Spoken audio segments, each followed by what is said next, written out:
3 balls, no strike. Man on second. Bottom of the 7th. Ruffin checks man on second. It's a sign for Dickie. Ruffin stretches, Ruffin pitches. High and inside, strike one, attaboy, make him a no-hitter. Kate, please, my head is splitting. I told that boy 109 times. Eugene, stop banging the wall! In a minute, Boz, it's a crucial moment for the World Series history. Gotta do this. All right, 3 balls, 1 strike. Bottom of the 7th, man on second. Ruffin checks man on second. It's a sign for Dickie. Ruffin stretches, Ruffin pitches.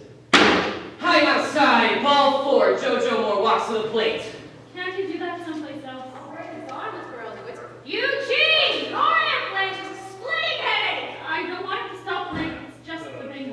He always does it when I'm studying. And we're testing history tomorrow. Come on, Ma, it's the last batter. Melot is up. I think I can make him pop up this time. I have all my stuff. Oh, your father will be playing of stuff when he gets home. You hear? I want you inside now! Okay, Put on okay. the water glasses. I can do that. Why? His arm broken? And I want any back talk, you hear?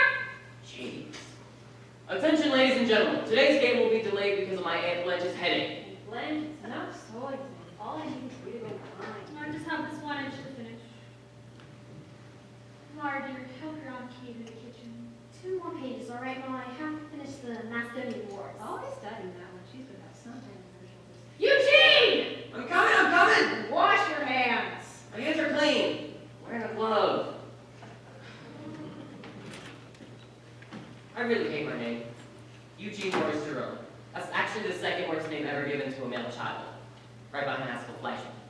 How am I ever going to be a Yankee with a name like Eugene Morris Jerome? To be a Yankee, you gotta be a Tony, or a Frankie, or a Joe, you know? All the best Yankees were born Italian. My mother makes spaghetti with ketchup. Chance to, I... Almost through, Mom. I'm there too quickly. You better call it this morning, Lloyd. It's sun. I want them to eat. Very slowly, I know. Yes, Mom. She gets all the special treatment because she has a kind of flutter in her heart. I got hit in the back of the skull with a baseball and I saw 2 of everything for a month. I still had to carry a block of ice home every afternoon. Girls are treated like queens. Maybe that's what I should have been born as. An Italian girl. Eugene, how many times have I told you not to leave your things around the house? 109. What? Well, yesterday you told me not to leave my stuff around the house 109 times. Don't be fresh to your mother, Eugene. Was I fresh? I swear to God that's what she said to me yesterday. I swear, one day I'm going to put this all in a book. Or a play or something. I'm going to be a writer, like Greg Larkin. That's the things that work out for the Yankees, though. Or the Red Sox. Or the Cubs. Maybe the Giants. Possibly the Tigers. But if we get down to the St. Louis Browns, I'm definitely going to be a writer. Mom, can I have a glass of lemonade? It'll ruin your dinner. Oh, a small one. It couldn't hurt her. It's all right. In a minute, Angel. I'll get to the kitchen already. Can you believe that? Better have a bad part of the killer one day. Listen, I hope you don't repeat what I'm telling you here. What I have written are my secret memoirs. They're entitled, The Unbelievably, Completely Private Thoughts of I, Eugene Morris Jerome, in his 15th year of life, in the community of Brighton Beach, Borough of Brooklyn, Kings County, City of New York, Empire State of the American roller Nation. skates! In my kitchen. Do you want me dead? Is that what you want? I didn't leave it there. Oh, no, who? Lori and Commander. Have you ever seen them on roller skates? Well, What would you say if your father came home and I was dead on the kitchen floor? I'd say don't go in the kitchen, Pop. Upstairs. See if I write this all down? Just in case one day I'm all twisted in work, you all will know why. He's a boy. He's young. You should be glad he's joking actually. Before the doctors found out that Laurie had it, she was the same way. Never. Girls are different. The little girls leave the house spotless. Those bed in Esther drove home crazy. I've always been like that. Nothing clean, neat, just like mine. Before they left the house in Russia, she cleaned the place top to bottom. She said, no matter what the Cossacks did to us, when they broke into her home, they would have respect for the Jews.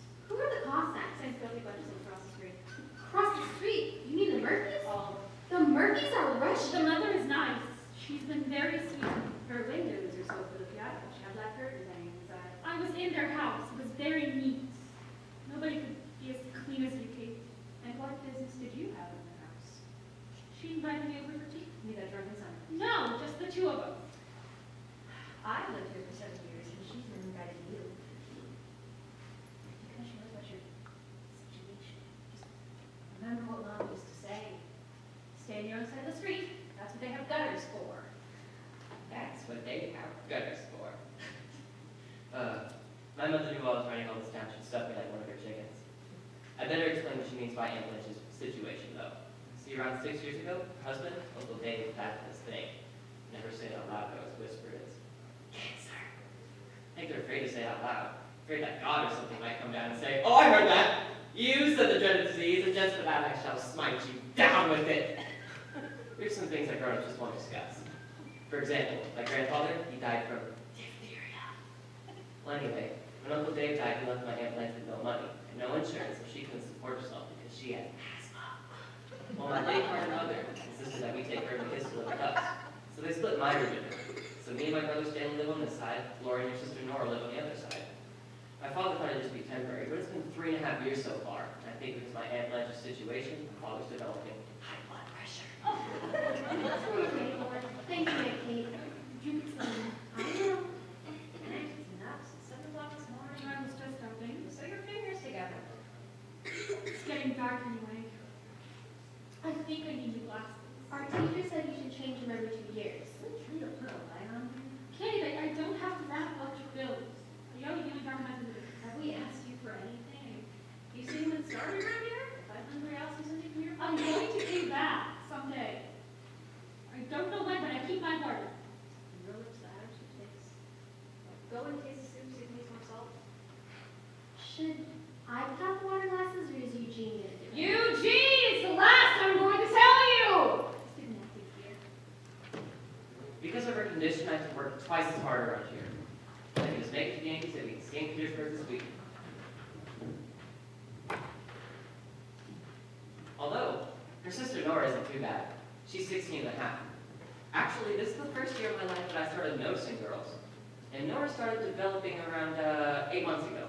I have the exact date written in my diary. Mom! Wait! I'm Kate! I've got incredible news, everybody! Hi, Nora. Eugene, my sweet, adorable, handsome cousin. Wait till I tell you what's happened to me. I'm fainting! I'm absolutely fainting! When she grabbed me, I felt her chest. What? That's my first chest. Where's Mom? I'm Kate. I have to tell everybody. Everybody! Inside! The big news! What happened? Something excitement. You're all red in the face. Oh, sit down, Mom. I don't want you fainting on the floor. Mom, sit down. You too, Aunt Kate. Okay, is everybody ready? Stop dragging it out. Suspense is killing me. Don't say things like that, Lauren. We let the girls speak. One. Okay, here goes. I'm gonna be in a Broadway show. It's a musical called Abracadabra. This man, Mr. Beckman, he's a producer. He came to my dancing studio this afternoon and selected 3 girls. We have to be at the Hudson Theater Monday morning at 3 o'clock to audition for the dance director. But he pulled me aside and said the role was practically mine. There are going to be 9 big musical numbers. This big glass tank on stage, you can see her. And then the grand finale takes place with the entire cast underwater. I mean, can you believe it, Mama? A Broadway show. What is he talking about? How can you be in a Broadway show? Don't you have to sing the act? I can sing. No, you can't. Yes, I can. You can. I can carry a tune. No, you can't. Doesn't matter. I'm just looking for dancers anyway. On Broadway, you have to sing and act. How do you know? I never saw a Broadway show. Did you tell him how old you were? He didn't ask. He didn't ask if you were 16. He just asked me to audition. My God, isn't anybody excited? I am. That's the most exciting news I've ever heard. Thanks, Eugene. Oh my God, I'll be next to a showgirl. Oh, go to Philadelphia. What about school? School? Mama, this is Broadway. This is what I want to do with my life. Algebra and English isn't going to help me on the stage. Art. Will you sing? I would. You need not finish school. Not get a diploma.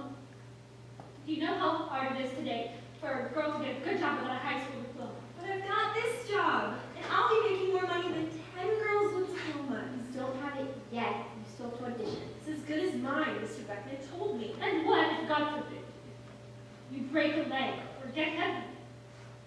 Nobody can keep you. Dancing is just for a few years and diplomas forever. I know, I never had it. I know how hard it is to find a good job. Aunt Kate knows. Tell her, Kate. Thanks. Very much. Then why did you send me to dancing school for 3 years? Why do I spend 2 hours a day on a subway, 4 days a week after school with money that you make going half blind or a broken sewing kit? Why, Mom?